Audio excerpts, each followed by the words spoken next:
Canal FICBio apresenta, do livro Telares Essencial, 6º ano, Unidade 1, O Planeta Terra. Capítulo 5, a Biosfera. A biosfera é a soma de todas as regiões do planeta em que é possível existir vida. Florestas, campos, desertos, oceanos, rios, lagos, entre outras, são exemplos delas. Observe a figura 5,1 e tente localizar o Brasil. Veja que no norte da América do Sul há uma região em verde escuro. É a floresta amazônica. A região amarelada no norte da África corresponde ao Saara, o maior deserto do mundo. Já a parte azul representa os oceanos, mares e lagos. As regiões representadas em branco são cobertas ou formadas por gelo. Neste capítulo, vamos conhecer mais sobre a biosfera e sobre as formas de estudar essa camada da Terra e seus elementos. Iso 1, ecologia. Pense nas plantas e nos animais que você encontra em seu dia a dia. Como esses seres se relacionam entre si e com o ambiente em que vivem? Agora reflita sobre o clima no local em que você vive. Há muitas chuvas fortes ou longos períodos de seca? Existem meses em que a temperatura é mais alta? Agora, vamos entender algumas das relações que existem entre os ambientes e seus elementos, como animais e plantas. O muriqui, por exemplo, é o maior macaco do continente americano. Ele é encontrado na Mata Atlântica, um dos ambientes com maior variedade de espécies do planeta. Essa floresta ocorre principalmente em partes próximas ao litoral do Brasil. As relações que os seres vivos mantêm entre si e com o ambiente que habitam são estudadas por uma ciência chamada ecologia. Costuma-se dizer em ecologia que todas as partes de um ambiente se relacionam. Isso significa que todos os seres vivos estabelecem relações entre si e com os recursos do ambiente, como a água, o ar e o solo. No caso dos muriquis, a ecologia pode estudar, entre outras coisas, as relações que um bando de muriquis tem com os outros seres que habitam a floresta. Como a extinção dos muriquis afetaria os outros seres do ambiente, a influência do clima sobre esses animais. Você consegue imaginar a importância de compreender essas relações? As informações obtidas por meio dos estudos em ecologia nos ajudam a melhorar nossa relação com o ambiente. Entendendo como o ambiente funciona, podemos diminuir o impacto das ações humanas nos demais seres vivos. Além disso, todas as ações que protegem o ambiente protegem também nossa saúde e a das gerações futuras. A seguir, vamos conhecer alguns termos usados em ecologia e entender como eles nos ajudam a explicar o que acontece com os seres vivos e o ambiente. Ecologia vem do grego oikos, que significa casa ou ambiente, e logos, que significa estudo. Espécie. As pessoas geralmente se encantam com filhotes de animais, como os de gatos e cães. Os filhotes de gatos, por exemplo, nasceram do cruzamento entre 2 gatos adultos. Se chegarem à vida adulta, é muito provável que esses gatos consigam acasalar com outros gatos adultos, gerando filhotes. Quando um organismo é capaz de se reproduzir, dizemos que ele é fértil. Esse ciclo nos mostra que os gatos domésticos são todos da mesma espécie, fértil. No caso dos seres vivos, é o que pode se reproduzir, ou seja, gerar descendentes. As onças pintadas são outro exemplo de espécie de animal. Elas podem cruzar entre si e gerar filhotes férteis. Embora gatos e onças tenham muitas semelhanças, eles pertencem a espécies diferentes e não podem cruzar entre si e gerar descendentes férteis. Descendente.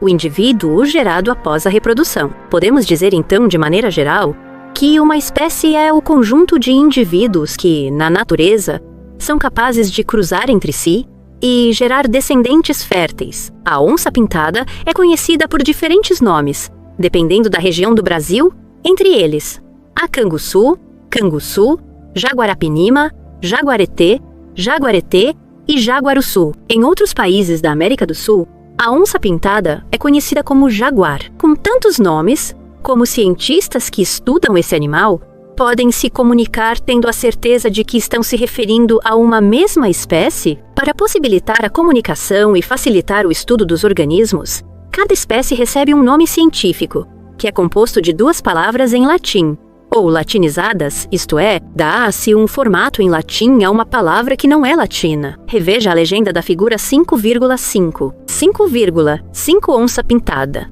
Pantera onca. Cerca de 8 metros de comprimento, desconsiderando a cauda.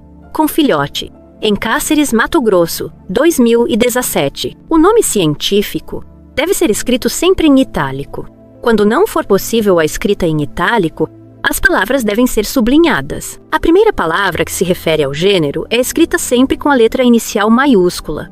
Já a segunda inicia-se com letra minúscula. O nome científico da onça-pintada, por exemplo, pode ser escrito de duas formas: Panthera onca ou Panthera onca sublinhado, quando escrito à mão. O nome da espécie humana pode ser escrito Homo sapiens ou, quando escrito à mão, Homo sapiens. Habitat e nicho ecológico. De forma semelhante ao que ocorre com o nome científico para o estudo dos seres vivos, foi necessário criar alguns termos para facilitar o estudo do meio ambiente. Vamos conhecer mais dois conceitos importantes a seguir. O lugar em que uma espécie vive chama-se habitat. O habitat do muriqui, por exemplo, é a Mata Atlântica. Já o conjunto de relações que a espécie mantém com as outras espécies e com o ambiente físico recebe o nome de nicho ecológico.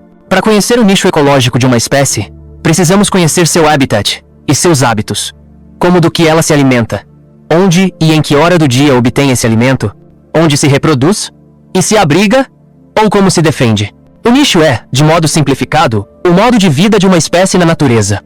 Por exemplo, a onça-pintada e a capivara podem ser encontradas no mesmo habitat, o Pantanal mato-grossense, localizado nos estados brasileiros de Mato Grosso e Mato Grosso do Sul. Mas a onça-pintada se alimenta de outros animais, ou seja, é carnívora, enquanto a capivara se alimenta de plantas, é herbívora.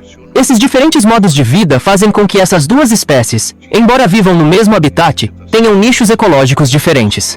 Agora, pense em uma planta e imagine como seria seu nicho ecológico. No caso desses seres vivos, o nicho inclui fatores como o local onde a planta está fixada, quais são os nutrientes que ela consome e de onde são obtidos esses nutrientes, as relações estabelecidas com outras espécies, e assim por diante. As orquídeas, por exemplo, são plantas que vivem preferencialmente em ambientes sombreados e apoiadas sobre troncos de árvores. Conhecendo o habitat e o nicho das plantas é possível, por exemplo, cultivá-las para comercialização. Perceba então que conhecer o nicho de uma espécie significa saber como ela utiliza os recursos do ambiente para sobreviver e reproduzir-se. A figura apresenta uma cadeia alimentar em que há produtor capim, consumidor primário gafanhoto, consumidor secundário, rã, consumidor terciário, serpente, exemplo de cadeia alimentar. As setas indicam que a transferência do alimento e da energia ocorre do produtor para os consumidores. Os resíduos, como fezes, e outros restos de substâncias orgânicas, como animais e folhas mortos, sofrem a ação dos organismos chamados decompositores, representados por bactérias e fungos. Eles transformam a matéria orgânica em substâncias que são lançadas no ambiente e ficam novamente disponíveis para serem usadas por plantas e outros seres produtores. Muitos animais têm uma alimentação variada. Algumas aves se alimentam de diferentes seres vivos. Elas comem tanto insetos quanto frutas, por exemplo, além de servirem de alimento para outras espécies. Como resultado, as diversas cadeias alimentares que existem em um ambiente se cruzam e formam o que chamamos de teia alimentar. Todos os organismos de uma teia alimentar servem de alimento aos decompositores. A eliminação de alguns organismos de uma teia alimentar acaba prejudicando outros seres vivos. O que você acha que poderia acontecer, por exemplo, se as aves, as aranhas e os outros animais que comem insetos fossem eliminados? Sem esses predadores, o número de insetos que se alimentam de plantas poderia aumentar muito. Como resultado, muitas plantas ou plantações inteiras poderiam desaparecer, pois seriam intensamente consumidas pelos insetos. 2. Ecossistemas. Como estudamos, todos os elementos da natureza estão, de certa forma, relacionados. Portanto, os seres vivos de um local não são afetados apenas por outros organismos que convivem com eles, mas também pelos componentes não vivos desse ambiente. Todos os seres vivos e os componentes não vivos de um ambiente, como água, minerais do solo e luz, somados a todas as relações que existem entre esses elementos, formam um ecossistema, reforçando componentes não vivos desse ambiente. Para sobreviver, os animais dependem de recursos como água e gás oxigênio. Já as plantas dependem da água, do gás oxigênio, do gás carbônico e da luz, entre outros fatores. A Mata Atlântica e o Pantanal mato-grossense são exemplos de ecossistemas, assim como ambientes menores, como uma poça de água na mata ou a água acumulada em uma bromélia, um tipo de planta. Ao longo do estudo de ciências e também em geografia, você vai conhecer os grandes ecossistemas brasileiros, como a floresta amazônica, a Mata Atlântica, o Pantanal mato-grossense, a Caatinga, a Mata das Araucárias, o Cerrado, o Pampa, o Manguezal, a Mata dos Cocais, entre outros. O conjunto de ecossistemas do planeta é conhecido como biosfera. A figura é uma ilustração esquemática das relações entre os organismos, um ecossistema e a biosfera. Representação artística de paisagem do Pantanal mato-grossense. Nos detalhes, podemos observar um organismo. A. Uma população. B. Uma comunidade. C. Um ecossistema. D. E a biosfera. E. Elementos representados em tamanhos não proporcionais entre si. Cores fantasia. 3. Biodiversidade. O Brasil é considerado o país com a maior biodiversidade do mundo.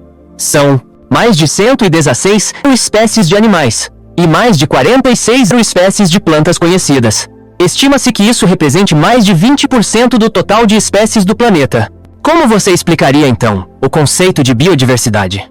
A biodiversidade é a variedade de espécies existentes em determinado espaço.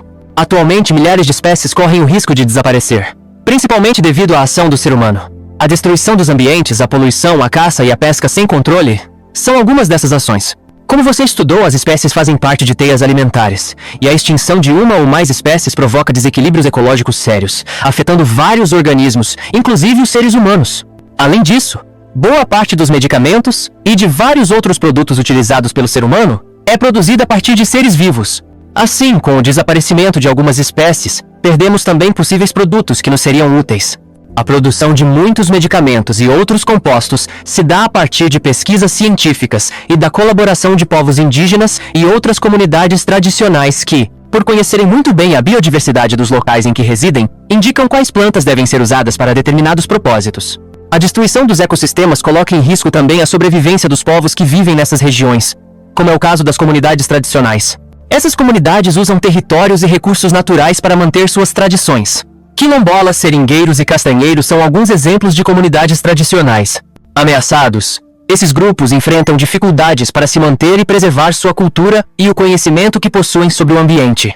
Quilombolas, comunidades formadas por descendentes de pessoas escravizadas que se refugiaram em determinadas localidades. Com a diminuição da biodiversidade, perdemos parte do equilíbrio e da beleza presentes na natureza que, entre outros benefícios que nos proporciona, é fonte de criações artísticas, de lazer e de recreação. Por isso, preservar os ambientes e a biodiversidade é também preservar nossa saúde física e mental.